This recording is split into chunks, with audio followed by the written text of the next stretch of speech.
rendez-vous numéro 5 pour ces webinaires à l'attention des dirigeants de club. La thématique du soir, donc la rupture du contrat de travail et le disciplinaire, qui va un peu être en complément de la gestion des absences des salariés la dernière fois. Et on avait fait un tout premier rendez-vous sur la conclusion du contrat de travail. Donc là, on va boucler la partie gestion de l'emploi dans les clubs. Et pour nous accompagner ce soir, on a le plaisir d'accueillir Mathilde, du service juridique de fédération, qui va nous dérouler ce temps d'information et de formation sur rupture du contrat disciplinaire. Je te remercie, Mathilde, pour cette participation et cette contribution. Merci beaucoup. Donc en effet, un bonsoir encore une fois à tout le monde et merci pour votre présence encore une fois. Nous on est super heureux au juridique de faire ces petits temps aussi de formation parce que ça nous fait plaisir de vous former sur ces sujets-là. Alors du coup, je ne sais pas si pour certains vous maîtrisez ou pas le sujet. Ça va être un peu dense parce qu'il y a beaucoup d'informations et en termes de disciplinaire, il faut suivre pas mal de procédures, etc. Mais dans tous les cas, comme je l'ai dit à Emmanuel, ça sera envoyé, on enverra le support au collège directement qui pourra aussi vous le joindre. Et puis, derrière, comme je vais le dire à la toute fin, nous, notre service, on est entièrement là pour vous accompagner spécifiquement sur des procédures, parce que ça peut aussi être du cas par cas.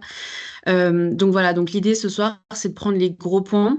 Donc d'abord sur le disciplinaire avec un petit rappel sur le pouvoir disciplinaire de l'employeur, qu'est-ce que ça implique par rapport au contrat de travail, etc. Essayer de comprendre voilà, ce que ça implique.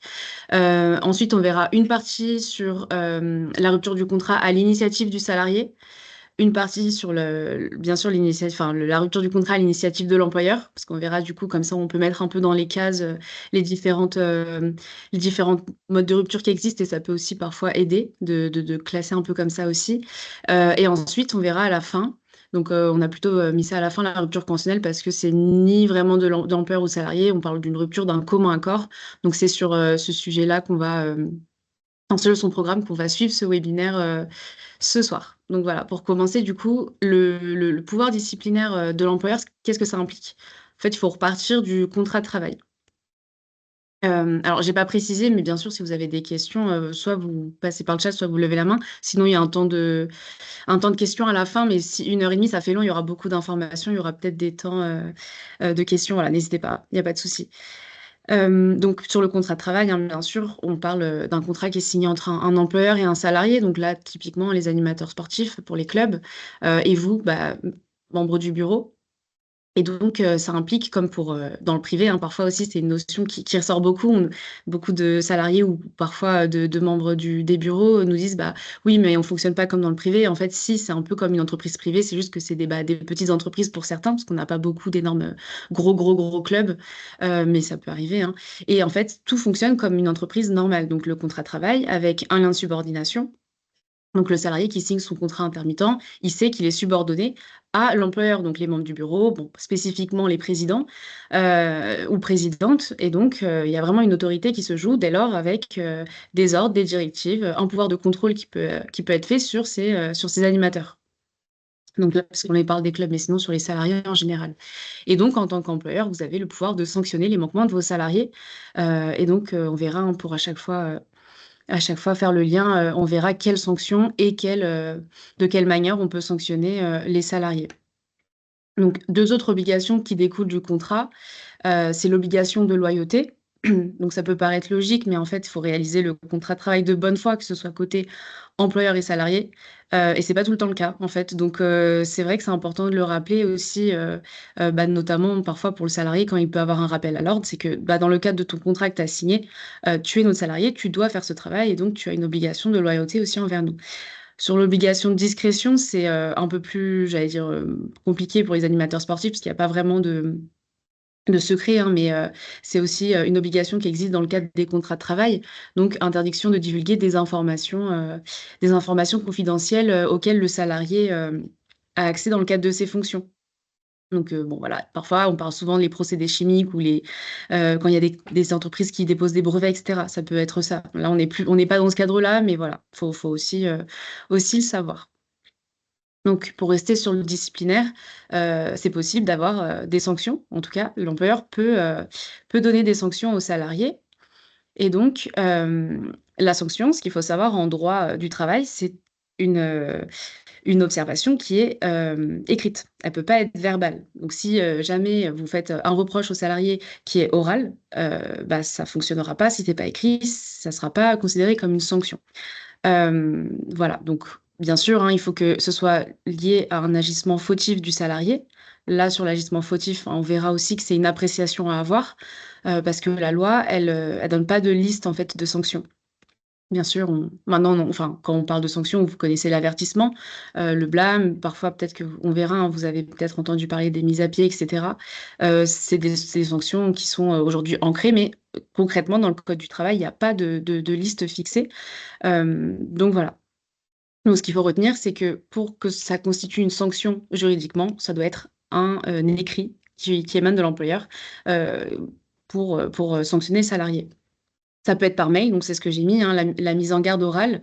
Par exemple, ce que je disais, ce n'était pas une sanction. Si jamais vous faites une mise en garde à un salarié, vous lui reprochez un agissement fautif et que vous le faites par mail, c'est considéré comme un avertissement.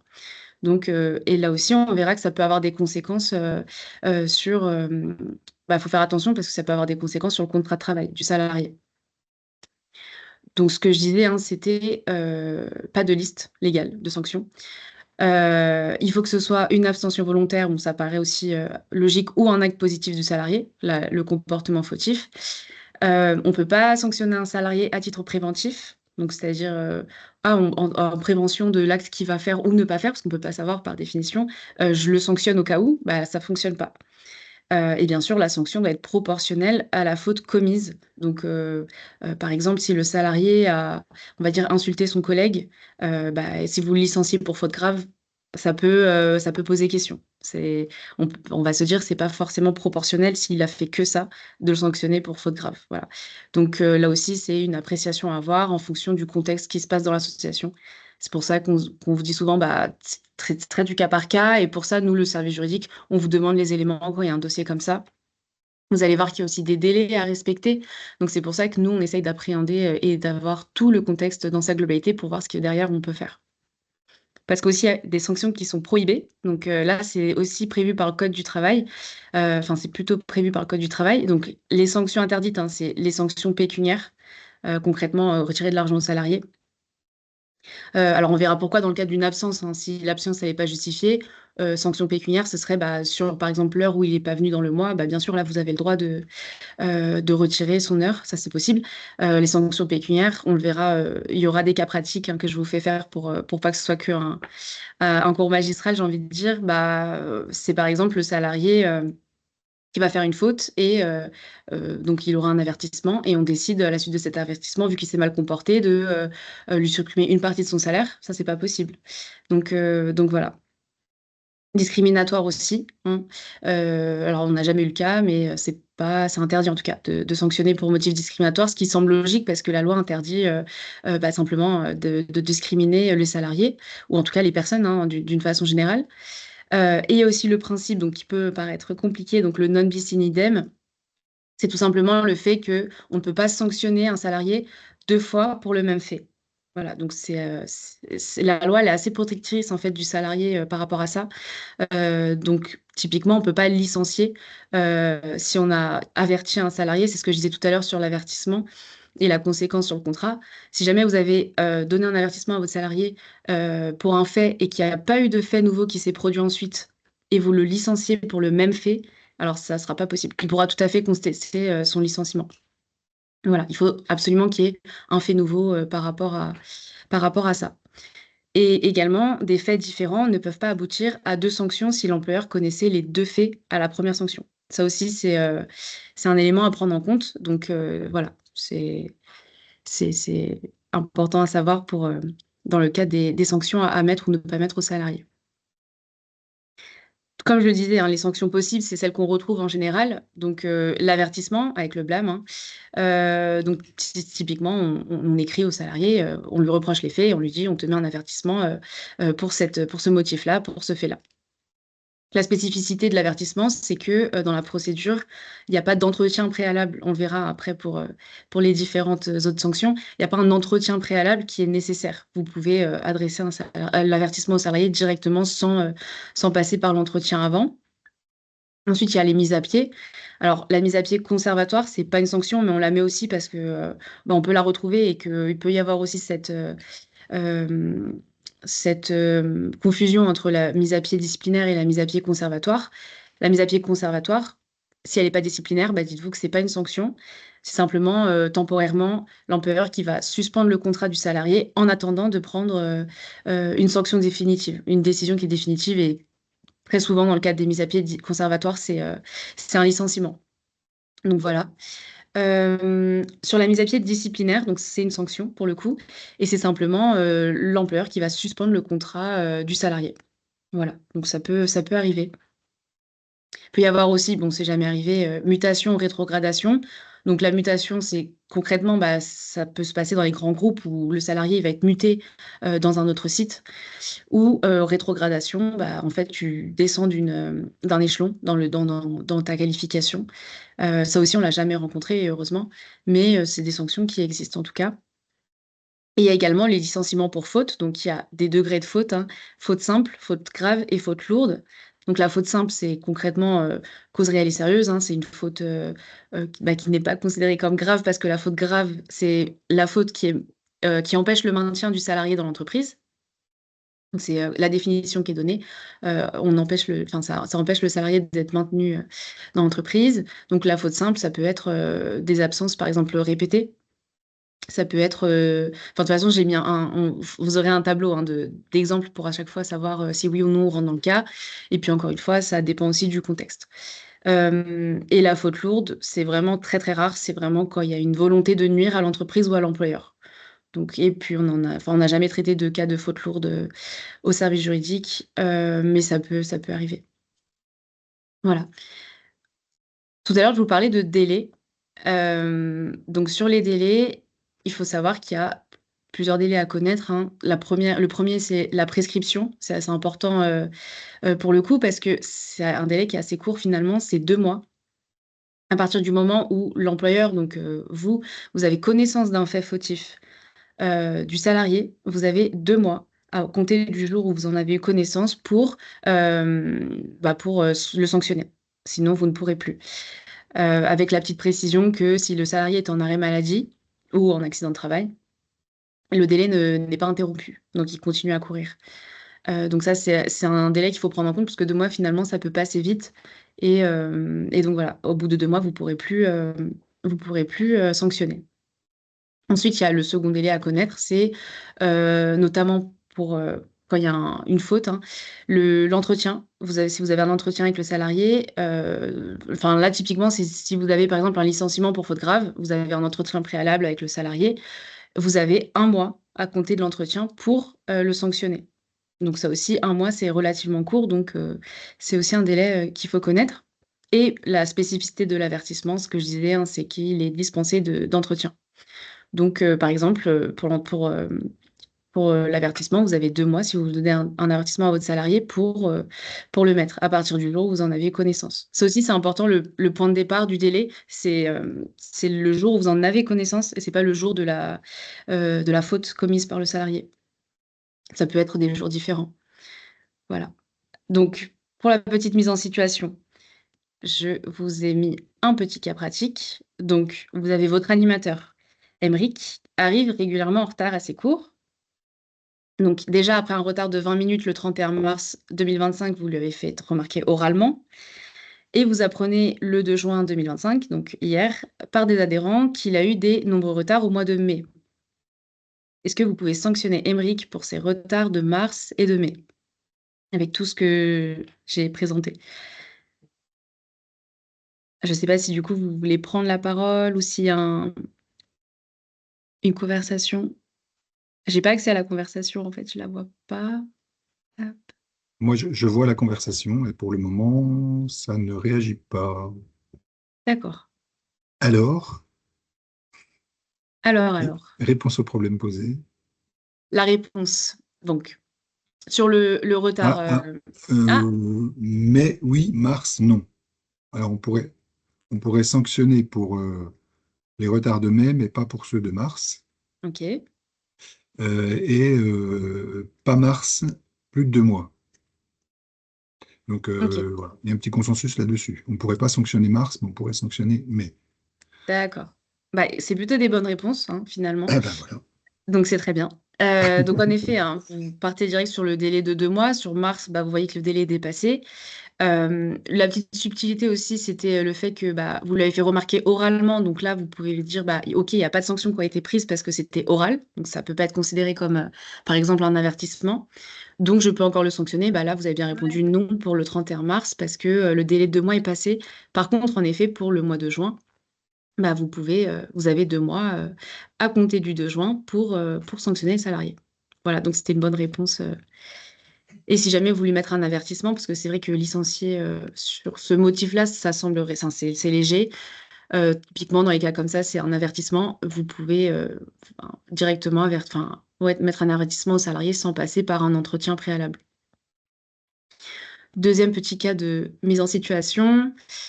Donc, vous avez pour usage, depuis de nombreuses années, de verser une prime de fin d'année à tous vos animateurs et animatrices. Vous estimez que le comportement d'Emeric ne justifie pas le versement de la prime au mois de juin. Qu'en pensez-vous? Donc, vous voulez ne plus verser la prime à Emeric.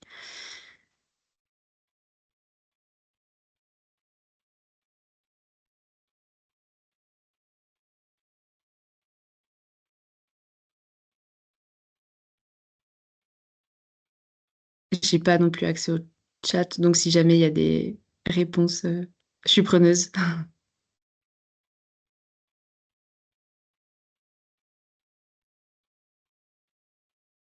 Ah, j'ai pas le micro, je crois. Ah, Alors, on a 3 réponses pour le moment. Pas de sanction pécuniaire, point d'exclamation. On doit lui verser sa prime. tout à Et fait. troisième réponse, je dirais oui, pas de prime. Là, on Ah. sanctionne, là. Et à mon avis, si c'est une prime récurrente, il faut la verser. Voilà la 4e réponse. Bah, alors, c'était aussi, voilà, la première réponse était juste parce qu'en effet, le principe, c'est pas de sanction pécuniaire. Donc là, on va partir de l'hypothèse où déjà c'est un usage. Donc l'usage, ça veut dire que c'est une pratique qui est faite déjà depuis de nombreuses années dans l'entreprise, constante et fixe. Donc, prime de fin d'année versée à tous les animateurs et animatrices, il y a pas de sujet. Sanction pécuniaire, si jamais vous décidez de ne pas verser la prime au mois de juin pour ce motif-là à Emeric, bah, c'est pas justifié, donc vous ne pouvez pas. Voilà, c'est interdit par la loi. Vous devez verser la prime à Emeric même s'il a eu un avertissement. Et puis dernière mise en situation. Après réflexion, vous trouvez que la sanction choisie était trop légère, donc on parle de l'hypothèse que c'était un avertissement, et vous souhaitez faire du cas d'Emeric un exemple pour tous vos animateurs, vous le licenciez. Qu'en pensez-vous?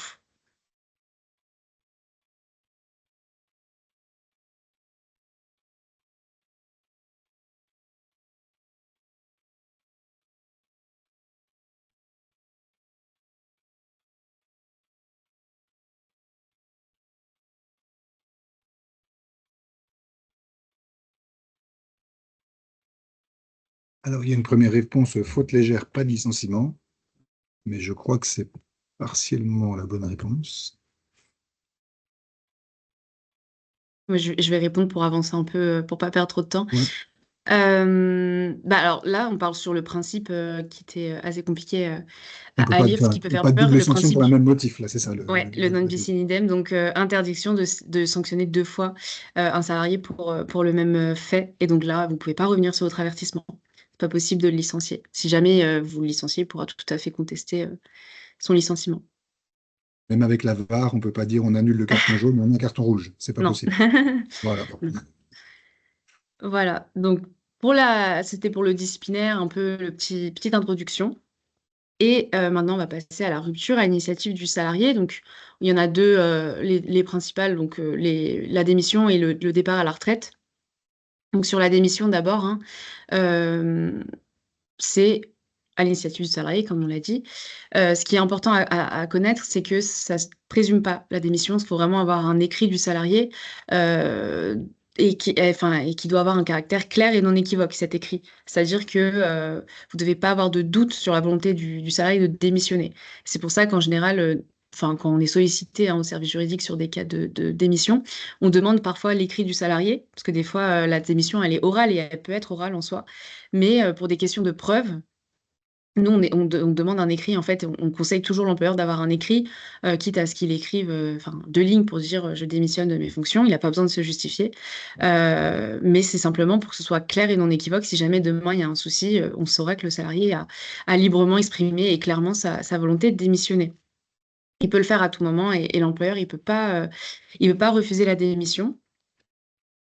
Euh, et puis oui, en effet, il y a un préavis à respecter en principe. Donc pour les animateurs sportifs, c'est 2 mois. Donc en principe, le salarié doit respecter 2 mois de préavis. Sur ces sujets-là, il y a beaucoup de lettres ou de démission, pardon, où le salarié ne le précise pas spécifiquement parce que parfois ils n'en ont pas connaissance. Et dans ce cas-là, en réalité, soit on demande, nous, on conseille à l'employeur, bah, vous faites une réponse au salarié en disant, nous avons bien pris acte de ta démission ce jour, etc. Et vous précisez dans ce cas-là le préavis. Après, l'employeur peut également dispenser le salarié du préavis de 2 mois, mais dans ce cas-là, il faut verser une indemnité compensatrice de préavis, donc ce sera 2 mois de salaire. Sinon, le salarié, parfois, il demande aussi d'être dispensé de préavis, et dans ce cas-là, il n'a pas à être rémunéré, et vous n'avez pas à payer d'indemnité compensatrice. Euh, donc voilà, sur la démission, il n'y a pas d'indemnité de rupture à verser. Donc c'est finalement parfois une rupture du contrat qui arrange entre guillemets l'employeur, hein, quand par exemple ça se passe pas très bien, tant qu'elle est claire et non équivoque, parce que vous n'avez pas de rupture à verser. Bon, par contre, vous devez verser indemnité de congé payé qui est due. Pour les animateurs sportifs, bah, c'est moins le cas parce que vous avez juste les 10% par mois, donc vous réglez le dernier salaire. Et bah, c'est ce que je disais sur le préavis. Si jamais le salarié il ne demande pas à être dispensé de préavis, mais que ça se passe vraiment pas bien et que vous voulez pas qu'il travaille les 2 mois, vous le dispensez de préavis et vous payez les 2 mois de préavis au salarié. Voilà. Et comme toute rupture du contrat de travail, il faut des documents de fin de contrat. Donc, c'est certificat de travail, avec la spécificité que pour la démission, il n'y a pas de portabilité des droits concernant la mutuelle et la prévoyance. Et attestation France Travail et solde de tout compte. Voilà. On a des fiches au cas où et dans tous les cas, on accompagne toujours les clubs sur les ruptures du contrat et très classiquement sur les démissions. En général, il n'y a pas trop de sujets. Autre petit cas pratique sur la démission.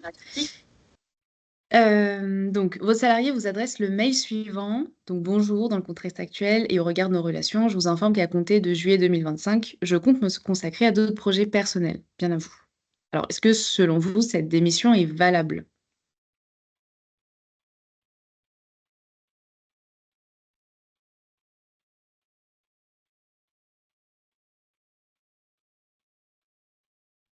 Il semblerait que non pour les premières réponses. Pas clair dans la rédaction pour une deuxième réponse.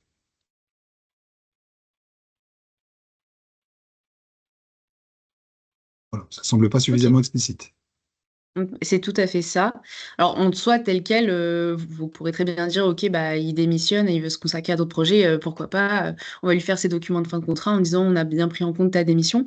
Maintenant, voilà, c'est vrai que nous, si demain, on vous demande, bah, l'écrit du salarié et que, bah, on fait face à ce texte-là, on pourrait dire, bah, voilà, essayez de demander quand même au salarié de vraiment acter, par écrit qu'il s'agit d'une démission, enfin de le mettre très clairement, par écrit parce que là, c'est vrai qu'on pourrait se dire que c'est pas assez précis et donc c'est vrai. Et puis aussi peut-être, spécifiquement, quelque chose sur le préavis, si jamais, le salarié veut être ou pas dispensé. Voilà, c'est en effet la bonne réponse de dire que c'était pas assez précis et souvent c'est le cas donc voilà, c'est pour ça que c'est bien de rappeler ces choses-là. Petit focus sur, la rupture du CDD parce que c'est, un contrat qui est spécifique, le contrat à durée déterminée. Le principe, c'est que, comme son nom l'indique, c'est un contrat qui prend fin à son terme. Hem Et en fait, il y a 5 cas possibles qui sont prévus par la loi de rompre un CDD. On n'a pas souvent le cas non plus, mais ça peut arriver. Très souvent, c'est, le commun accord. du salarié et l'employeur. Donc demain, vous vous mettez d'accord avec le salarié en CDD pour rompre le contrat plus tôt. Ben, dans ce cas-là, par un écrit, on va acter cet accord commun, tout simplement pour des raisons de preuve. Il faudra payer l'indemnité de précarité, donc de 10% au terme du CDD. Faute grave, ça peut arriver. Ça arrive pas souvent, mais ça peut arriver. Donc faute grave, le salarié est licencié pour faute grave, bah, ça rompt le contrat de travail, à durée déterminée, c'est une possibilité. Un autre cas qui est très, très fréquent aussi, bah, dans le cadre des animateurs, parfois, ils sont embauchés en septembre en CDI, à la rentrée suite à un CDD, donc c'est tout à fait possible et dans ce cas-là, il y a pas d'indemnité de précarité, donc le CDD passe en CDI, et le CDD est par définition rompu. La force majeure, c'est très rare et l'inaptitude du salarié, ça peut arriver, mais d'un salarié en CDD, il me semble pas qu'on l'ait déjà traité, mais voilà, inaptitude du salarié par la médecine du travail, c'est un CDD, bah, dans ce cas-là, la procédure est lancée et le CDD est rompu. Voilà et dans ce cas-là, en effet, en général, au terme du contrat à durée déterminée, il y a une indemnité qu'on appelle indemnité de précarité qui est, versée donc 10 de la rémunération, totale brute. Sur les indemnités de congés payés, bah, pour les animateurs sportifs, ce que je disais, c'est, en général, les 10 sont versés tous les mois, donc il y a pas de difficulté. Voilà, donc ça, c'était la spécificité du contrat à durée déterminée. Globalement, globalement, ça se passe bien, j'allais dire. Donc voilà sur ce sujet. Et ensuite, après la démission, on a dit qu'il y avait, le départ à la retraite du salarié, pour la rupture à l'initiative du salarié. Donc le départ à la retraite, hein, le salarié fait valoir ses droits à la retraite, donc il va liquider ses droits et il en informe l'employeur. Alors normalement, il doit le faire par écrit. Il me semble même qu'il y a une obligation de le faire en recommandé. C'est écrit normalement, il me semble dans la loi. Voilà, on sait que tous les salariés ne passent pas par ce formalisme, mais en général, on va pas essayer de trop, heu, de trop faire attention à ce formalisme-là. Tant que c'est clair et équivoque, voilà, le salarié, liquide ses droits à la retraite, il le notifie à l'employeur, voilà, on part sur le départ à la retraite. En principe, encore une fois, l'exécution du préavis de 2 mois, donc vous le salarié le notifie à l'employeur. À partir de ce moment-là, les 2 mois sont lancés. À partir des 2 mois, il sera à la retraite. Parfois, il peut y avoir aussi, bah, le préavis qui est pas exécuté. Et sur les indemnités de départ, c'est à partir de la 10e année d'ancienneté que le salarié peut percevoir une indemnité. Donc 1,5 mois de salaire brut, pour l'ancienneté supérieure à 10 ans, supérieure à 15 ans, 2 mois et puis ensuite c'est listé, hein. Mais ça veut dire que finalement le salarié qui a moins de 10 ans d'ancienneté, bah, ne peut potentiellement pas, prétendre à une indemnité de départ à la retraite. Donc et il y a plusieurs fois le cas, qui s'est présenté donc c'est aussi, un élément à connaître. Petite précision, bon l'indemnité elle est assujettie aux cotisations sociales, impôt sur le revenu, CSG, CRDS, mais ça généralement quand vous faites, directement sur vos logiciels, c'est pris en compte automatiquement parce que c'est si vous passez par exemple par le CEA ou je sais pas si vous passez par des codep, mais c'est, renseigné dans les champs, adéquats et dans ce cas-là, tout est déjà automatiquement fait. Voilà et sur le départ à la retraite, il y a pas plus de sujets ou de complications donc voilà, mais si vous avez des questions, n'hésitez pas. Et dernière petite question pour cette partie-là, hem, donc la fourniture de l'attestation, alors j'ai mis Pôle emploi, ça devrait être France Travail, j'ai pas fait attention, n'est pas obligatoire pour les salariés démissionnaires ou partant à la retraite. Est-ce que c'est vrai ou est-ce que c'est faux?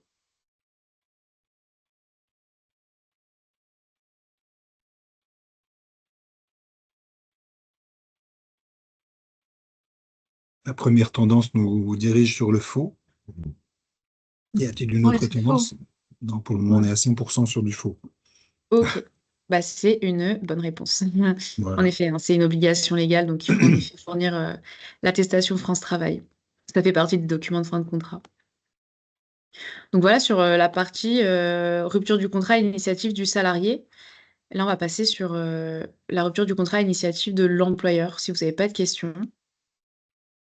Donc, à l'initiative de l'employeur, c'est généralement, hein, les licenciements. Donc à la fois motif personnel, à la fois motif économique. Et puis la mise à la retraite, ensuite, on verra pour la mise à la retraite. Ça va être assez dense cette partie parce qu'il y a la procédure, notamment licenciement pour économique. Mais voilà, normalement, on a aussi des fiches au service juridique qui récapitulent les procédures, qu'on pourra aussi vous envoyer à la suite de cette présentation. Donc sur le licenciement pour motif personnel, comme son nom l'indique, hein, c'est euh, le motif en raison, enfin c'est la personne du salarié qui est concernée. Donc là, on va aller rechercher une faute ou une cause réelle et sérieuse, en tout cas pour licencier le salarié. Donc il faut nécessairement un motif réel et sérieux. Donc ça, c'est vraiment la base pour le licenciement. Ensuite, sur quelle va être cette cause réelle et sérieuse, hein, il y aura plusieurs facteurs à prendre en compte. Et là, encore une fois, on regarde tout le contexte pour le licenciement. Donc, après, je vous ai mis des exemples, hein, faute, inaptitude professionnelle, insuffisance professionnelle. Bon, voilà. En tout cas, ça doit rendre impossible la poursuite de la relation. Et ensuite, sur ce que je disais, hein, ça doit quand même être objectif, avec des faits réels. Donc là, c'est encore une fois tout le contexte, hein. Une certaine gravité. Donc c'est ce que je disais. Par exemple, si c'est seulement le salarié qui a insulté son collègue, on le licencie pour ces faits-là, ça peut être léger, s'il ne l'a pas fait plusieurs fois. En lien avec l'exercice professionnel, c'est lié au fait qu'il y a beaucoup de jurisprudence sur ce sujet. Un fait qui est tiré de la vie privée du salarié, en fait, vous ne pouvez pas le licencier pour ça, sauf si il y a un impact sur le contrat de travail. Donc là, très typiquement, ça va être par exemple le salarié qui prend le volant en état d'ébriété. Par exemple, il va perdre son permis alors qu'il a besoin de permis pour travailler dans le cadre de sa fonction. Par exemple, un chauffeur. Bah là, concrètement, ça va poser problème en fait, ce fait qui est tiré de sa vie personnelle. Après, là, sur le cas des animateurs sportifs, ça va pas être une nécessité. Donc, le principe, c'est que ça doit être en lien avec l'exercice professionnel. Voilà. Sur la procédure du licenciement pour motif personnel, donc la première étape, hein, c'est convoquer le salarié à un entretien préalable. Comment ça se passe pour le convoquer? Donc, encore une fois, on a des modèles de contrat. Dès lors que vous nous sollicitez pour une procédure disciplinaire, on a normalement tous les documents, les modèles pour toutes les procédures. Donc après, il suffit de compléter et ensuite éventuellement nous envoyer pour qu'on puisse relire, notamment pour les lettres de licenciement où on apprécie ensuite ce qu'il faut mettre ou faut pas mettre. Mais pour la convocation, on a aussi un modèle. Et donc, c'est par recommandé ou remise en main propre au moins 5 jours ouvrables avant l'entretien. C'est vraiment des délais à respecter parce que ça peut rendre la procédure irrégulière. Après, dans le cas d'une procédure irrégulière, si le salarié la conteste au prud'homme, c'est 1 mois de salaire, la sanction à verser. Donc, bon, c'est pas non plus qu'il y a de plus, j'allais dire, conséquent, mais ça peut jouer si c'est un gros dossier, j'allais dire. Donc, recommandé ou remise en main propre. Il faut compter 5 jours ouvrables au moins avant l'entretien. Préciser l'objet, la date, l'heure, le lieu de l'entretien. Bon, ça, c'est dans nos modèles, il n'y a pas de souci. Et donc, l'entretien, c'est vraiment indiquer au salarié ce qu'on lui reproche, ce qui est envisagé dans le cadre de cette sanction, mais ce qui est envisagé, encore une fois, ce qui n'est pas décidé, et recueillir ses explications. Voilà, nous, ce qu'on dit en général, on est assez attentif sur ça, c'est vraiment l'entretien. Vous ne devez pas laisser entendre que vous avez déjà pris votre décision de licencier. Parce que c'est vraiment un cadre, même si parfois c'est vraiment pris, on comprend qu'il y a des dossiers où, même nous, on le sait, la décision finale, ça va être le licenciement parce qu'on est sollicité pour ça. On essaye de dire quand même attention dans le cadre de l'entretien, essayez vraiment de rester très factuel sur les faits. Écoutez le salarié, voilà, vous prenez ce qu'il y a à entendre, expliquez ce qui lui est reproché, et puis lui dire on réfléchira, et à la suite de cet entretien, on verra ce qu'on va décider mais que rien n'est acté pour l'instant. Le salarié peut se faire assister.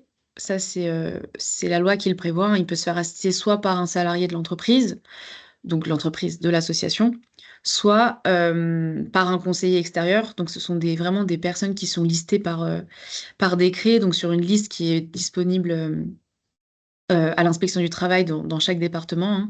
Donc c'est vraiment des personnes assez spécifiques que le salarié peut choisir. Sur les modèles, on prévoit une ligne sur ça, sur possibilité d'assistance, et on vous met, quand vous rédigez le courrier de convocation, on peut vous aider à mettre les éléments parce qu'il faut aller chercher sur les sites des inspections du travail en fonction des départements. C'est en plusieurs secteurs, c'est assez local parfois, donc on peut vous aider aussi à trouver ces éléments. Ensuite, bah, la tenue de l'entretien, c'est un peu ce que je disais, en laissant ne pas laisser entendre aux salariés qu'on a pris notre décision. Et parfois, il y a des entretiens où ça va pas déboucher forcément sur un licenciement, mais simplement un avertissement, par exemple. Donc, voilà. Le délai de réflexion. Pourquoi? Parce que la loi prévoit que pour notifier le licenciement, ça peut intervenir qu'après avoir respecté 2 jours ouvrables après l'entretien. Donc c'est relativement court finalement, mais il faut les respecter. Donc le ouvrable, c'est aussi important par rapport aux entretiens qui auraient lieu, par exemple, en fin de semaine. C'est un délai qu'il faut respecter, le ouvrable.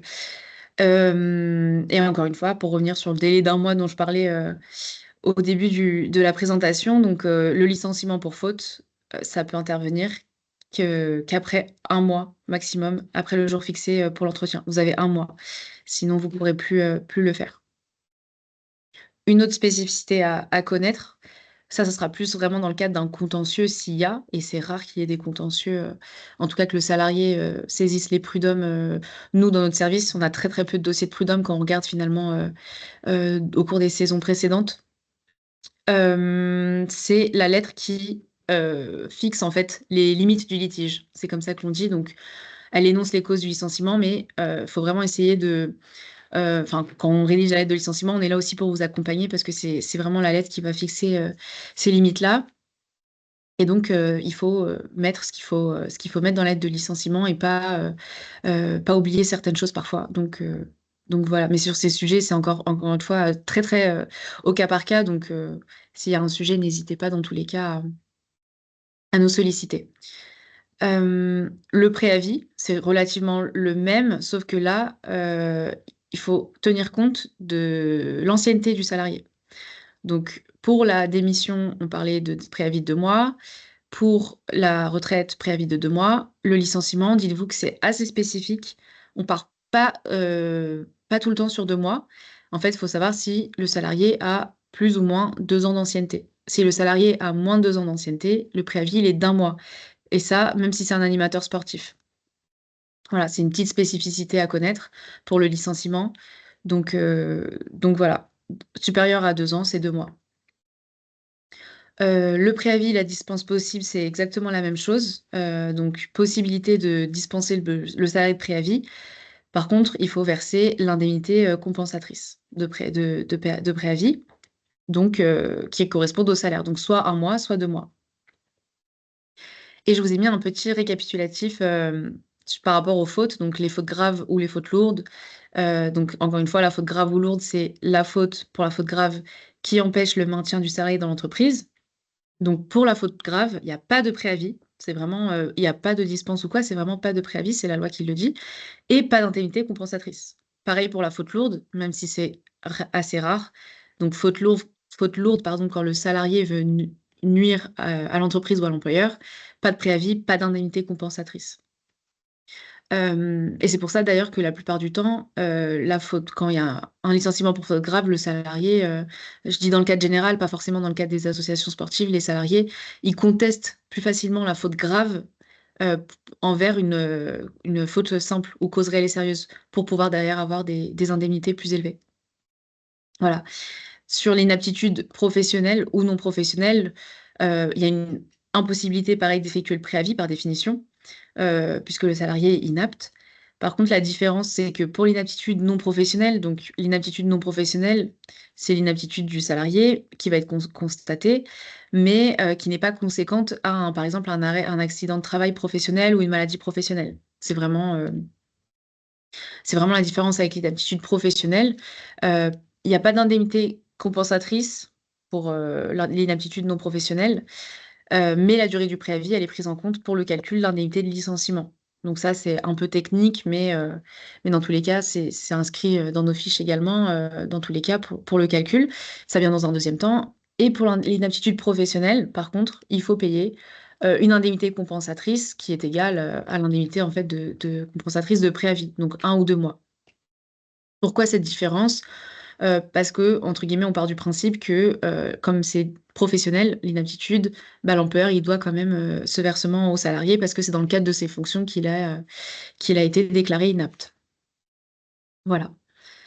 Et ensuite, il y a les indemnités. Donc, encore une petit élément d'ancienneté à connaître dans le cadre du licenciement. Donc, préavis, on regarde si le salarié a plus ou moins 2 ans. Pour les indemnités de rupture, pour savoir si le salarié a droit à une indemnité de licenciement, il faut voir s'il a au moins 8 mois d'ancienneté. S'il a au moins 8 mois d'ancienneté, le calcul, c'est celui qu'on retrouve assez classiquement. Par exemple, pour la rupture conventionnelle, on retrouvera aussi cette formule. C'est 1/4 de mois de salaire par année d'ancienneté jusqu'à 10 ans et 1/3 de mois de salaire par année d'ancienneté à partir de 10 ans. Donc pour le salaire moyen, tout ça ensuite c'est spécifié aussi dans nos fiches, hein, ça peut paraître technique. Le salaire moyen, c'est la moyenne des 3 ou des 12 derniers mois et on prend le plus favorable, pour faire ce calcul. Donc voilà, sur le licenciement, avec les indemnités de rupture, sachant qu'il me semble qu'il y a un simulateur qui existe en ligne gratuit, d'un site institutionnel pour l'indemnité de licenciement et l'indemnité de rupture conventionnelle aussi, mais ça vient ensuite à la fin de la présentation. Sur les documents de fin de contrat, c'est ce qu'on disait pour la démission et le départ à la retraite. En réalité, interviendra à chaque rupture du contrat parce que c'est vraiment ce qui va formaliser bah, la fin du contrat et le salarié qui quitte les effectifs de l'association. Donc le solde de tout compte. Donc typiquement, ça reprend les sommes qui vont être versées aux salariés lors de la rupture du contrat, le certificat de travail et l'attestation France Travail pour faire valoir les droits à l'assurance chômage. Ces documents, ce qu'il faut savoir, c'est qu'ils sont quérables, c'est-à-dire que vous n'êtes pas obligé de les envoyer aux salariés. Vous pouvez tout simplement dire qu'ils sont disponibles et il peut venir les récupérer. Donc ça aussi, c'est un élément qui peut être intéressant. Voilà sur ce sujet. Et comme je voulais finir, je crois, voilà, sur le licenciement disciplinaire, vous faire un petit récap vu que vous aurez le support sur faute simple, faute grave avec des exemples. Donc, la faute grave, voilà, ça rend impossible le maintien du salarié dans l'association. Ce qui est intéressant, entre guillemets, hein, c'est le salarié privé de préavis. Donc, voilà. Et les exemples, donc, abandon de poste, ça arrive souvent. Les propos insultants répétés, diffamatoires, attitudes violentes, vol, harcèlement sexuel, atteinte à la sécurité. Voilà, on voit qu'il y a quand même une certaine gravité pour caractériser la faute grave. La faute simple, bah, elle présente pas un caractère suffisant pour imposer la cessation immédiate du contrat. C'est ce que j'ai mis et c'est comme ça qu'on peut un peu les distinguer. Donc, par exemple, ça va être les retards répétés, les absences non justifiées, ce que je disais, hein, incidents devant des adhérents, des propos irrespectueux, mais voilà, qui ne seraient pas injurieux, diffamatoires, excessifs. Donc, c'était pour des petits exemples. Et puis, voilà, ce qui distingue, enfin, ce qui pourrait amener les employeurs parfois à pencher plus sur la faute grave que la faute simple, c'est l'indemnité légale de licenciement qui n'est pas nécessairement versée pour la faute grave et l'indemnité compensatrice de préavis. Voilà. Par contre, pour le licenciement pour faute grave, le salarié peut bénéficier des droits au chômage. Parfois, il y a des salariés enfin, ou des employeurs aussi qui sont pas forcément au courant, mais c'est pas parce qu'il est licencié pour faute grave qu'il peut pas bénéficier derrière de droits à l'assurance chômage. Donc voilà, c'est aussi une spécificité sur le licenciement pour faute grave. Et pour l'inaptitude, je voulais faire un petit point aussi parce que ça arrive mine de rien assez souvent. Enfin, on a pu traiter pas mal de dossiers sur l'inaptitude, parce que typiquement, le salarié, hein, ça c'est pour le rappel, il peut, ou en tout cas il doit avoir une visite de reprise si jamais il a un arrêt maladie, là on parle en dehors des accidents de travail, hein, un arrêt maladie de plus de 60 jours, ça peut arriver. Donc si jamais votre salarié il est en arrêt depuis plus de 60 jours, vous devez, 1 mois avant, vous devez lui faire une visite de reprise. Donc, organiser une visite de reprise auprès de la médecine du travail. Si votre salariée est enceinte et elle est en congé maternité, là aussi, normalement, c'est une obligation de faire passer une visite de reprise à la salariée qui revient d'un congé maternité. Maladie professionnelle, c'est un peu plus rare. Enfin, on n'a jamais eu le cas de salariés en maladie professionnelle. Toute absence pour maladie ou accident de travail d'au moins 30 jours. Donc là, on est dans le cadre de la maladie professionnelle ou accident de travail. C'est pas 60 jours, c'est au moins 30 jours. Si jamais c'est le cas, il faut également organiser visite de reprise. Pourquoi je fais ce petit rappel? C'est parce que dans le cadre de la visite de reprise, qui se passe avec les services de santé au travail, le médecin du travail, il vérifie si le salarié est apte à reprendre son poste. Donc, il regarde l'état de santé, il regarde si c'est compatible, et suite à ça, il émet un avis d'aptitude ou d'inaptitude. Il peut émettre aussi des précautions, il peut dire attention, il y a des aménagements à faire, il faut adapter le poste, etc. Donc, l'employeur doit suivre cet avis-là. Et il peut arriver, et ça arrive assez souvent, qu'un avis d'inaptitude, pardon, est transmis. Donc, le salarié, il sort de la médecine du travail, il a son avis d'inaptitude, l'employeur le reçoit. Qu'est-ce qu'il faut faire? Il faut procéder à enfin, j'allais dire licenciement pour inaptitude, on peut y arriver, mais à la procédure qu'il y a avant, c'est-à-dire recherche de reclassement. En général, quand vous recevez un avis d'inaptitude, nous, on vous conseille toujours de nous l'envoyer parce qu'il y a des spécificités, notamment sur ce que j'indique en dessous.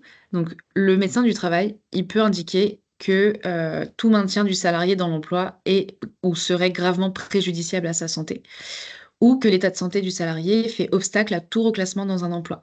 Donc, parfois, il peut cocher les deux, parfois, il en coche un sur deux. Mais dès lors que ça apparaît sur l'avis d'inaptitude, généralement, il n'y a pas d'aménagement de poste, hein. C'est-à-dire que le salarié, il arrête de travailler, son emploi ne peut plus, enfin, son état de santé n'est plus compatible avec son poste. Euh, Dans ce cas-là, il faut faire une recherche de reclassement. C'est obligatoire. Euh, si le... Non, pardon, je me suis trompée. Il faut faire une recherche de reclassement, justement, s'il n'y a pas ces mentions qui sont précisées. Si jamais c'est coché tout maintien rend impossible, enfin, son maintien dans l'emploi est impossible, bah, bien sûr qu'on ne va pas faire de recherche de reclassement. Donc ça, c'est prévu par la loi, hein. L'employeur est dispensé de rechercher un autre poste pour le salarié dans ces cadres-là. Donc nous, concrètement, on reçoit l'avis d'inaptitude, bah, on regarde si c'est coché. Si c'est coché, bah, on vous dit très clairement, voilà, vous êtes dispensé de faire la recherche de reclassement. Et dans ce cas-là, bah, on entame la procédure de licenciement pour impossibilité de reclassement suite à l'inaptitude. Si jamais c'est pas coché, les recherches de reclassement, encore une fois, on a tous les modèles, les courriers, etc. On préconise d'envoyer au CODEP, par exemple. C'est dans le cadre de la loyauté, on va dire, même si on sait que parfois, il y a pas d'emploi ou pas de poste disponible, ou les associations voisines. Donc voilà. Et puis, si jamais un poste est disponible, dans ce cas-là, le salarié, il pourra aller travailler pour cet autre employeur s'il accepte, bien évidemment. Mais encore une fois, pour la suite de la procédure, hein, nous, on peut accompagner, etc. Là, c'est vraiment la base par rapport à ça.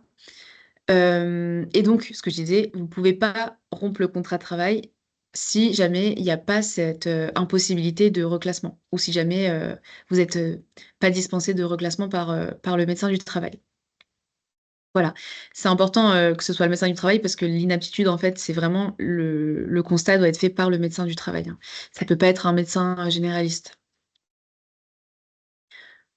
C'est assez dense, il y a beaucoup d'informations. Euh, donc, pareil, hein, sur les indemnités, je vous fais les petits récaps en tableau si ça pourra vous servir après. Donc, si jamais inaptitude d'origine non professionnelle, la spécificité, donc indemnité légale de licenciement, c'est le calcul qu'on a vu précédemment. Donc, voilà. Mais encore une fois, on a des fiches et tout est récapitulé. Si jamais c'est une aptitude d'origine professionnelle, la spécificité, c'est que l'indemnité, elle est doublée. Ensuite, sur l'indemnité compensatrice de préavis, ce que je disais, c'est qu'il n'y en a pas. Et indemnité de congé payé, dans le cadre des animateurs, les 10%. Euh, voilà pour l'inaptitude, c'était le petit focus. Donc, on a vu inaptitude, on a vu le licenciement pour motif personnel, notamment avec les fautes. Et si c'est pas pour motif personnel, bah, il y a le motif économique. Donc là, c'est un motif qui sera non inhérent à la personne du salarié. Donc là aussi, ça peut être assez dense. C'est une procédure qui est dense. Donc le motif économique, hein, comme son nom l'indique, il faut un motif. Donc généralement, c'est la suppression d'un poste, la transformation de l'emploi. Bon, la transformation de l'emploi, c'est un peu moins le cas, mais généralement, ça va être refus d'une modification du contrat qui repose sur un motif économique. Les difficultés économiques, ça peut aussi être le cas, et sinon, bah, dissolution de l'association, c'est-à-dire cessation d'activité. On enclenche le licenciement pour motif économique si jamais, par exemple, le salarié veut pas accepter de rupture conventionnelle, parce que ça peut être une autre solution. Mais globalement, motif économique, c'est juste pas du tout en rapport avec la personne du salarié et ça doit reposer sur un motif à caractère économique. Donc, spécificité de cette procédure-là, parce qu'on verra que par la suite que finalement, sur l'entretien, les indemnités, ça se rapproche du licenciement pour motif personnel. Pour cet entretien-là, la spécificité, c'est que l'employeur doit établir un ordre des licenciements. C'est des termes employés enfin, c'est donné par la loi. Donc, la loi fixe des critères, charge de famille, ancienneté, caractéristiques sociales qui peuvent rendre la réinsertion professionnelle difficile. Donc, l'âge du salarié, si le salarié a 62 ans, par exemple, il est proche de la retraite, donc potentiellement on peut se dire, bah, c'est plus compliqué de trouver un emploi derrière. Un handicap aussi, qualité professionnelle. C'est des critères qui sont à prendre en compte quand enfin, on a des modèles, encore une fois, pour accompagner, quand vous faites votre ordre des licenciements pour savoir quel salarié potentiellement il faut licencier en premier. Et généralement, ça va être le salarié bah, qui n'a pas forcément d'enfants, parce qu'il n'y a pas de charge de famille, son ancienneté n'est pas trop ancienne, euh, socialement, enfin, il peut se réinsérer ensuite dans l'emploi, il n'y a pas trop de difficultés. Donc, par exemple, si c'est un jeune actif, qualité professionnelle, après, bon, c'est en fonction de. Généralement, ça va être à peu près les mêmes choses, hein, on met en avant le parcours des salariés et leurs qualifications. Bon. Donc, globalement, c'est ça. Et l'employeur, il peut compléter ou privilégier certains critères pour justifier, en fait, ce licenciement et l'ordre des licenciements. Il n'y a jamais eu de cas, enfin, il n'y a jamais eu de question dans le cadre des associations sportives, en réalité. Donc, sur ce sujet, normalement, ça se passe très généralement. C'est l'employeur, il veut supprimer un cours, par exemple, qui n'est pas du tout viable. Bah, vous pouvez faire un licenciement pour motif économique parce que bah, vous justifiez vraiment de réelles difficultés économiques dans l'association, vous arrivez à le justifier, vous avez tous les éléments comptables et vous dites que ça fonctionne vraiment pas. Si le salarié demain il est licencié pour motif économique, c'est rarement arrivé qu'il conteste ce licenciement parce qu'en plus il doit apporter la preuve des difficultés de l'association, etc. Donc c'est assez, comme procédure, c'est assez lourd, quoi. Donc on n'a pas le sujet, en tout cas pas pour les associations sportives. Le reclassement, c'est un peu comme une aptitude. En fait, finalement, c'est juste dans le cadre de la loyauté du contrat, par exemple. Enfin, par exemple, on va dire c'est ça comme ça. L'employeur, il est loyal, il va essayer de trouver un poste au salarié puisqu'il le licencie, pas pour son fait. Donc, on essaie de trouver une alternative. Euh, Généralement, pareil, c'est ce que je disais, on envoie au CODEP, on envoie aux associations voisines. Parfois, on se dit, bah, au pire, envoyer aussi au collège si jamais. Même si les collèges, c'est un peu différent parce que c'est rare que les collèges emploient les animateurs sportifs. Mais l'idée, c'est que si demain, il y a un contentieux et que le salarié veut contester le licenciement, bah, vous, employeur, vous avez dit, bah, moi, j'ai vraiment respecté mon obligation de reclassement. J'ai envoyé des courriers à toutes ces structures qui m'ont dit qu'elles n'avaient pas de poste disponible, donc je n'ai pas pu faire autrement pour le salarié. Donc voilà, la recherche de poste, normalement, c'est donc les postes disponibles de la même catégorie ou équivalent. Donc voilà, si demain, le salarié bah, il est animateur sportif et qu'il y a un poste d'animateur sportif au CODEP, voilà, typiquement, vous envoyez. Après, libre au CODEP de refuser ou d'accepter. Voilà. Et encore une fois, on a des modèles au service pour cette procédure-là, donc avec les offres qui sont écrites, précises. Là aussi, on vous accompagne, hein. Généralement, on vous demande de nous renvoyer les documents complétés et puis nous, on donne aussi notre avis à ce sujet-là. Après le reclassement, il y a l'entretien préalable et c'est là où on rentre dans la même procédure que le licenciement pour motif personnel, finalement, avec les mêmes délais. Donc l'entretien préalable, vous convoquez le salarié soit par lettre recommandée avec avis de réception, soit remise en main propre, c'est exactement la même chose. au moins 5 jours ouvrables avant l'entretien, c'est la même chose. Et puis, on écoute enfin, là, c'est plus pas nous qu'on écoute le salarié parce qu'il a pas de motif. C'est on dit au salarié, voilà, on rencontre telle difficulté ou en tout cas, on donne le motif économique. Euh, et puis, on lui propose, donc là, c'est un peu la spécificité, le CSP, donc le contrat de sécurisation professionnelle. On a une documentation, et puis il y a aussi une documentation qui existe hein, sur Internet, sur le CSP. On peut bien évidemment, je ne vais pas rentrer dans les détails parce que ce serait un peu long, on peut vous conseiller à ce sujet-là aussi. Généralement, c'est un dispositif qui est assez favorable aux salariés. C'est un dispositif Pôle emploi, France Travail, pour accompagner en fait les salariés qui sont licenciés pour motif économique, pour déjà avoir un revenu de remplacement, déjà. Donc ils ont une bonne indemnisation qui est assez favorable. Et puis pour ensuite les aider à se réinsérer dans le marché du travail. Donc c'est assez bénéfique. Le salarié, il a 21 jours pour refuser ou accepter. Donc ça, c'est un délai à connaître. Donc 21 jours pour réfléchir, qui commence à partir du lendemain de l'entretien. Si jamais il accepte ce contrat, il est rompu son contrat au terme des 21 jours. Donc même s'il accepte avant la fin des 21 jours, son contrat est rompu à la fin du délai de 21 jours. C'est important. D'un commun accord, ok, il n'y a pas de préavis. Et puis, si jamais il refuse, bah, dans ce cas-là, il est licencié pour motif économique. Donc, ça sera la procédure. Il bénéficiera pas de l'accompagnement France Travail, etc. Et si jamais il ne dit rien, c'est considéré comme un refus. Donc là, encore une fois, il sera pas, enfin, il sera licencié pour motif économique. Il bénéficiera pas de ce dispositif. Voilà, donc c'est une petite spécificité, mais dans tous les cas, si jamais vous faites face à des difficultés et qu'il faut mettre en place un licenciement économique, nous, bien sûr, on vous accompagne précisément dans le cadre de la procédure.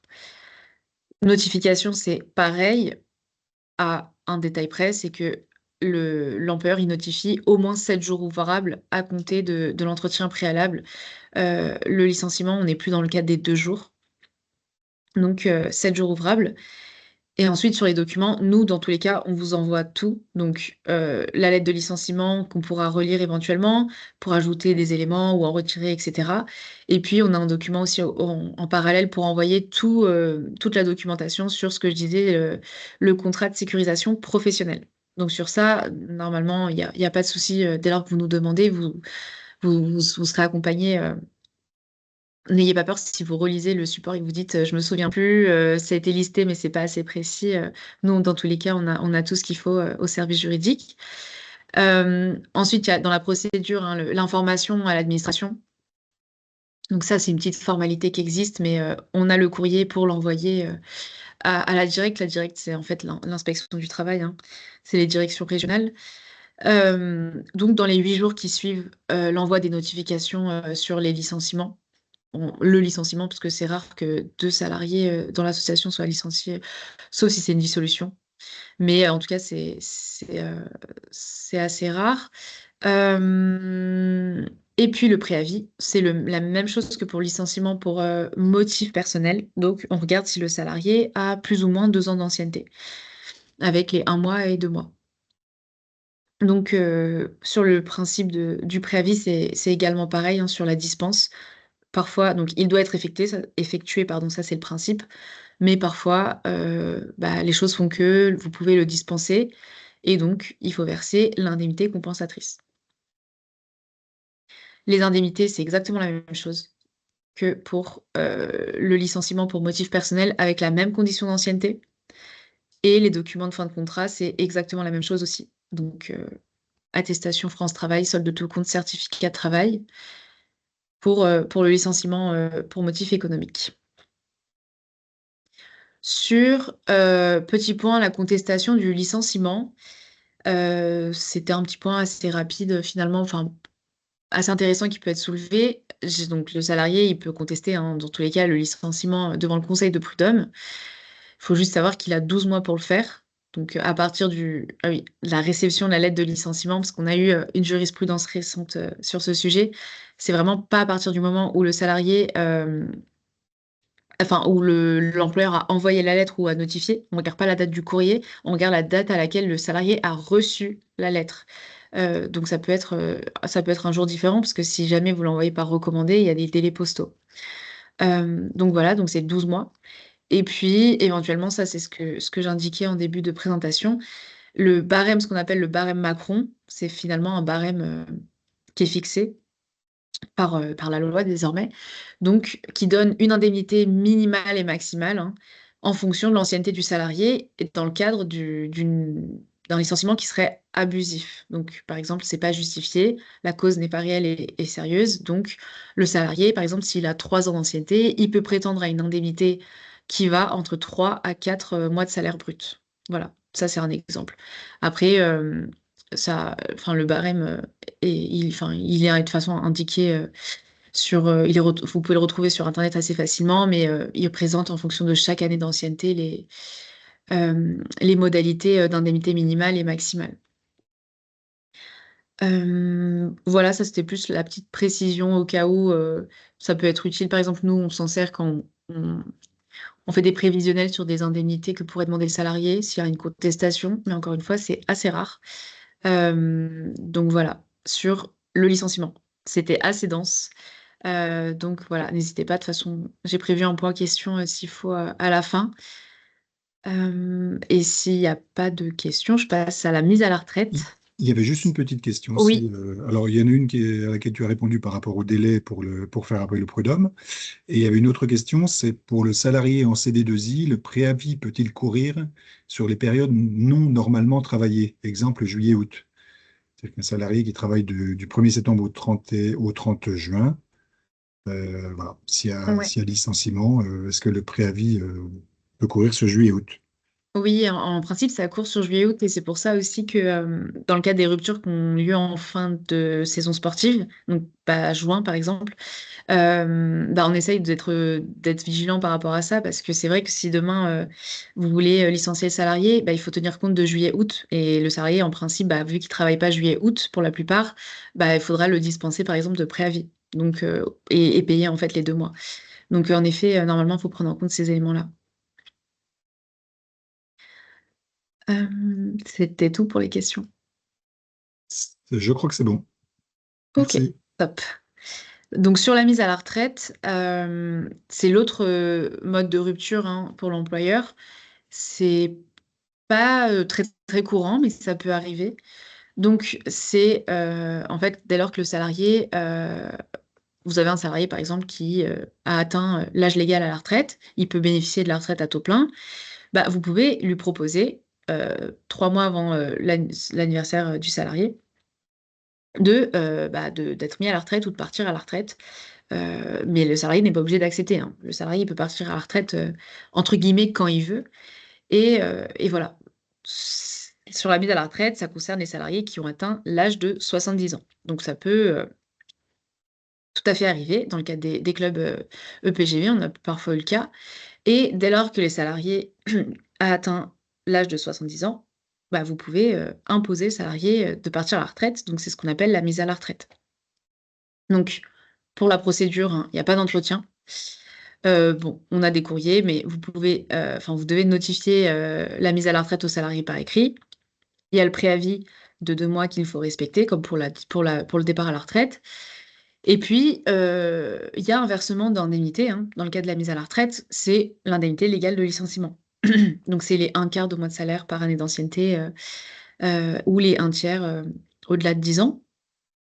Et puis, la remise des documents de fin de contrat. Le sujet qu'il peut y avoir sur la mise à la retraite et les 70 ans, c'est, en tout cas sur la mise à la retraite, non. Sur les 70 ans, c'est le salarié, généralement, dans le cadre du départ à la retraite, qui va être embauché après la retraite. Et dans ce cas-là, enfin, j'aurais peut-être pu parler aussi de cet aspect-là quand on parlait du départ à la retraite. Ça arrive que des clubs embauchent des animateurs qui sont, ou des animatrices qui sont partis à la retraite, par exemple, je dis n'importe quoi, à 64 ans, et elles veulent être réembauchées en cumul emploi-retraite. Donc sur le cumul emploi-retraite, là aussi, on est assez vigilant parce que justement, on se dit, ensuite, quand la relation du travail elle évolue, le salarié, plus il avance, plus il arrive, alors pas vers les 70 ans tout de suite, mais parfois ça peut arriver. Et dès lors qu'il a atteint 70 ans, bah, en fait, l'employeur, il peut plus le remettre à la retraite si le salarié est déjà à la retraite. Donc là, des fois, on est confronté un peu à des vides juridiques parce que ça répond pas forcément, les textes ne répondent pas forcément à la question. Et dans ce cas-là, bah, parfois, on préconise des ruptures conventionnelles, parfois, le salarié démissionne. Bon, c'est pas tout le temps avantageux, mais c'est vrai que dans ce cadre-là, il faut assez être vigilant. Et ce qui, en tout cas, a été posé par la jurisprudence, c'est que le salarié, si vous l'embauchez en cumul emploi-retraite, dès lors qu'il a atteint 70 ans, bah, vous pouvez clairement pas le mettre à la retraite. Ou en tout cas, il y a un risque qui conteste en fait la rupture de son contrat par rapport à son âge. Et l'âge, c'est un motif de discrimination. Donc, ça peut aller assez loin. On l'a jamais fait, hein, on n'a jamais rencontré le cas, mais c'est vraiment des sujets auxquels il faut être attentif. Donc, si jamais vous, en réalité, dans le cumul emploi-retraite, vous embauchez, ça peut arriver et c'est assez courant, le salarié avant ses 70 ans, euh, d'après cette jurisprudence-là, il n'y aurait pas plus de sujets. Mais après 70 ans, il faut quand même être vigilant. Voilà, c'était pour la procédure de la mise à la retraite, sachant que très généralement, c'est des départs à la retraite des salariés. C'est rarement l'employeur qui met à la retraite, en tout cas dans les dossiers qu'on a, les salariés, parce qu'il faut qu'ils aient déjà 70 ans ou plus, donc c'est quand même assez conséquent. Voilà, sur la mise à la retraite et sur la rupture du contrat à l'initiative de l'employeur. Pour finir, moi, j'aurais la rupture d'un commun accord, donc la rupture conventionnelle, pareil, avec une procédure assez spécifique, hein. Euh, donc, rupture d'un commun accord entre le salarié et l'employeur. Euh, la procédure, j'ai essayé de faire un peu en schéma parce que lister, je trouvais ça un peu. Enfin, c'est dur à lire après la slide. Donc, pareil, hein, on convoque le salarié à l'entretien avec, pour la rupture conventionnelle, un formalisme qui est beaucoup moins strict. Donc, il n'y a pas de nécessité de l'envoyer en recommandé ou remise en main propre. Vous pouvez faire un mail au salarié. Soit le salarié, bah, il demande une rupture conventionnelle. Dans ce cas-là, bah, c'est quand même assez préférable hein, dans un dossier. Si c'est le salarié qui demande la rupture du contrat, mais si le salarié, il demande la rupture conventionnelle, vous pouvez très bien envoyer un mail en disant, bah, bonjour Marion, bah, on atteste réception de ta demande de rupture conventionnelle, on te propose un entretien le temps à telle heure. Voilà. Il n'y a pas besoin que ce soit très très très cadré. Donc ça, c'est tout à fait possible. Pour la rupture conventionnelle, il faut un entretien ou plus. C'est possible d'avoir plusieurs entretiens. C'est pas des entretiens dits préalables, hein, c'est des entretiens préparatoires. C'est vraiment aussi pour faire le distinguo entre licenciement et rupture conventionnelle. On peut parler d'entretien préalable, il n'y a aucun souci, mais ça fait moins, bah, on va te licencier, quoi. Donc, rupture conventionnelle, on s'entend des modalités de rupture dans le cadre de l'entretien. Si dans le cadre du premier entretien, il n'y a pas eu d'entente, c'est pas grave, on peut en refixer un deuxième. Euh, tenue de l'entretien, c'est voilà, assez classique en réalité. Il y a un document CERFA que vous connaissez peut-être sur les modalités de la rupture, avec bah, le salarié, les informations du salarié, les informations de l'employeur.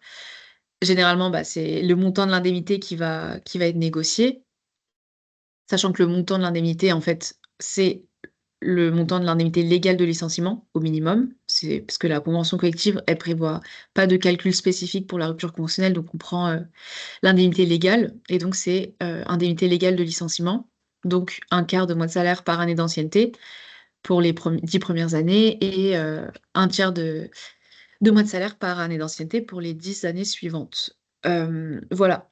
Sachant que pour la rupture conventionnelle, vous avez un site qui est très bien fait, c'est TéléRC. Donc là aussi, quand vous nous sollicitez, on vous envoie les liens aussi hein, euh, pour faire des simulations. Vous pouvez faire à la fois une simulation donc sur le rétro-planning. Vous dites bah, la rupture du contrat, elle est prévue tant. Et puis ils vous mettent en fonction des délais, parce que comme vous voyez dans la procédure, il y a des délais. La rupture du contrat pourra intervenir à partir de temps. Donc les délais, pourquoi? Parce qu'il y a 15 jours calendaires. Attention, c'est pas des jours ouvrables, c'est des jours calendaires à compter de la date de la signature de la convention pour se rétracter. C'est un délai à respecter dans tous les cas. Donc 15 jours calendaires à compter la date de la signature pour se contracter, que ce soit employeur ou salarié. Et ensuite, l'administration, donc c'est l'inspection du travail, la directe, elle a 15 jours ouvrables euh, pour homologuer, donc suivant la réception. Si vous le faites de façon dématérialisée, c'est assez facile. Et enfin, nous, on recommande de le faire de façon dématérialisée. La directe, elle reçoit directement le document qui a été complété, et puis elle a 15 jours ouvrables pour homologuer ce document. Une fois que c'est fait, bah, vous pouvez rompre le contrat de travail. Donc c'est par rapport à ça que le rétro-planning tient en compte des délais. Voilà pour la rupture conventionnelle. J'ai pas de spécificité sur ce point autre que ça, donc si vous avez des questions, n'hésitez pas. Il est 19h12, donc il y a un bon quart d'heure de questions. Il n'y a pas de souci.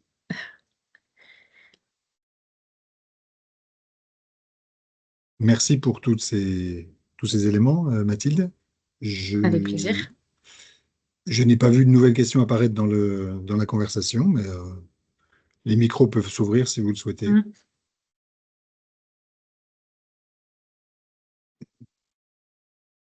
Eh bien, Viviane,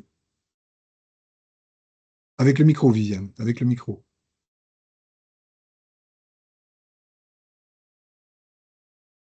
C'est mieux comme ça? Ouais, c'est mieux, là, ça va être très bien. Ouais. Je disais, j'ai une question, mais ça ne concerne pas les licenciés, les animateurs, ça concerne les licenciés.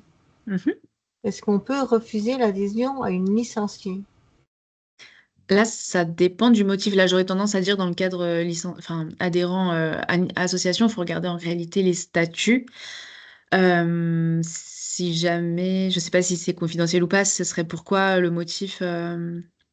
Elle est en retard systématiquement aux séances. Je dirais, elle embête chaque fois le début du cours. Et malgré les signalements faits, elle arrive toujours en retard, 5-10 minutes en retard. Alors elle s'installe, elle fait du bruit, elle va aux toilettes, elle va boire un coup. Donc pendant ce temps-là, elle perturbe à chaque fois le début du cours. Mhm.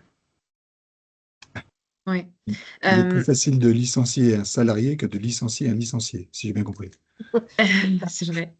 Alors C'est- dans ma fiche d'inscription cette année, j'ai précisé que les personnes devaient être présentes au cours impérativement 5 minutes avant. Ouais, Mhm.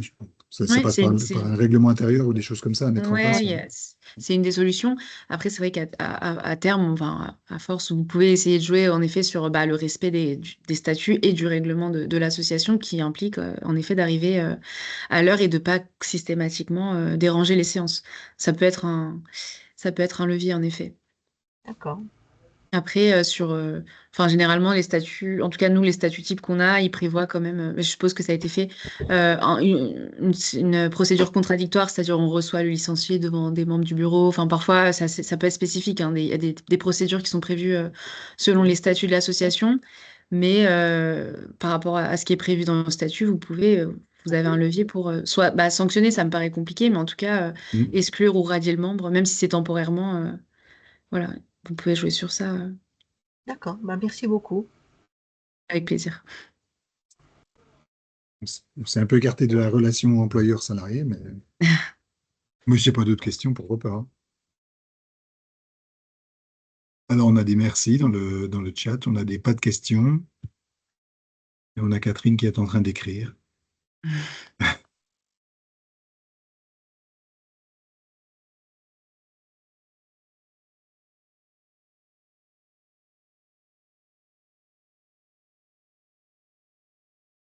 Non. Bon. Non, il n'y a pas trop de questions. Après, Ah ben tant non, mieux. merci beaucoup, c'était très clair. Ah Donc, bah c'est pas top. une question. C'est pas une question. Ça fait très plaisir. Puis en tout cas, n'hésitez pas, hein, encore une fois, avec Pauline et Ezat, mes collègues, bah, on est ravis hein, de t'accompagner au quotidien les structures. Donc vraiment, c'est un plaisir et surtout, j'allais dire surtout sur ces procédures oui et non. Mais nous, c'est intéressant parce que enfin, des procédures intéressantes juridiquement parlant, hein, même si humainement, c'est pas forcément toujours ce qu'il y a de mieux. Mais voilà, tous les dossiers en général, ça fait super plaisir. En tout cas, je parle aussi pour moi, je parle en leur nom, mais pour moi, je pense que je me trompe pas. Donc voilà, n'hésitez pas en tout cas. J'aurais une question quand même sur. Oui. J'ai une animatrice qui a été absente plus de 60 jours et, bon, ne connaissant pas la procédure, elle n'a pas passé sa visite de Médical, ouais. Donc, quels sont les risques pour nous ou pour elle? Et ça fait longtemps ou pas? Je veux dire, 3 mois, 2 mois, 3 mois? Alors, mm, sachant qu'en plus, on a un réel souci avec la médecine du travail sur notre site. ouais. C'est très compliqué d'avoir des visites. Ouais, j'allais dire, en général, c'est vrai que pour l'organisation des visites, il faut s'y prendre à l'avance parce que, et parfois, bah, c'est pas grave, vous n'êtes pas forcément au courant, mais c'est vrai qu'il y a beaucoup de délais pour les rendez-vous, ça peut aller de 2 à 3 mois, en effet. Bah, moi, ce que je vous conseillerais, c'est de prendre rendez-vous le plus rapidement possible, hein, quitte à faire en fonction des délais, mais c'est vrai que si demain elle Faut veut le vous faire. embêter, elle peut vous le reprocher, quoi. Hmm. D'accord. Bon, je vais voir ça avec elle. Mm. C'est plus de 60 jours, c'est ça? Ouais, plus de 60 jours. Ça a déjà dépassé. Et éventuellement, je sais pas trop quelles sont les relations avec la salariée, mais préciser qu'elle doit quand même s'y rendre à la visite parce que vous pouvez être pénalisé. Ensuite, vous, les services de santé, ils peuvent facturer le coût de la visite si la salariée ne vient pas. Donc, ce serait dommage pour vous Oui, de. oui. Oui, Voilà. déjà qu'il nous facture cher, donc Voilà. d'accord, merci pour Je vous en cette prie. Non, je crois qu'il y a plus de questions ou de remarques particulières. Euh, Juste, encore merci Mathilde. Vous avez vu que le mieux, hein, c'est déjà d'avoir une petite sensibilité sur ces sujets et surtout de bien se faire accompagner par le service juridique et d'envoyer vos questions à service-juridique et non pas à info-juridique. Parce que quand vous envoyez une question très confidentielle à info-juridique, c'est tout le réseau EPGV qui la reçoit. Donc, service-juridique. Je ne sais pas si tu voulais le rappeler, Mathilde, mais Non, j'en ai alors vu passer encore cette semaine. J'en ai je vu comptais, passer cette oui, c'est semaine vrai. encore. Je comptais pas Voilà. le faire. C'est vrai, c'est une très bonne remarque. Merci.